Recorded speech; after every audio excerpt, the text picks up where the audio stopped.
ايوه، انتوا شفتوا صح.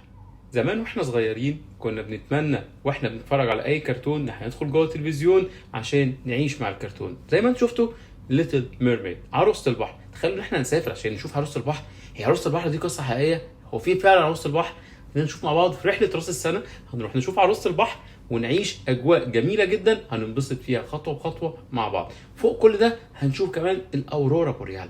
اورورا بوريال، النورثرن لايتس، الشفق القطبي. هنشوف رحله رائعه جدا مع بعض. خلينا نشوف مع بعض هنروح فين، ويلا بينا نشوف الصور مع بعض واقول لكم على الرولز والكونديشنز بتاعت كل البلاد اللي هنروحها وتكلفه الرحله وايه المطلوب مننا نعمله مع بعض. هنسافر فين؟ هنسافر ايسلندا، هنسافر الى النرويج، هنسافر الدنمارك، هنسافر السويد، اجمل دول في اوروبا كلها. الرحله من يوم 28/12 الى 7/1. اهم شرط من شروط الرحله يكون معنا فيزا شنجن صادره من ايطاليا ساريه ومستخدمه في الفتره دي، او من ايا كان دوله بس تكون ساريه ومستخدمه في الفتره اللي هنسافر منها، او صادره لو صادره من دوله ولسه ما استخدمناهاش بس الريسك انتوا اللي هتاخدوه. الرحله تقريبا في رينج 48 49 الف جنيه، شامله الانتقالات من والى، شامله الطيران، شامله الاقامه. الرحله هتبقى حلوه جدا. اي حد حابب انه يقدم بكل بساطه يبعت لي تعليق دلوقتي، يكتب تعليق وعشان نقدم له على الفيزا. اول ميعاد متاح في السفاره في شهر 9، فيا ريت لو نلحق عشان ده السعر اللي انا بقول عليه ده هو سعر النهارده مش سعر شهر 9. بس اللي معاه فيزا وعايز يحجز يلا نحجز مع بعض من دلوقتي.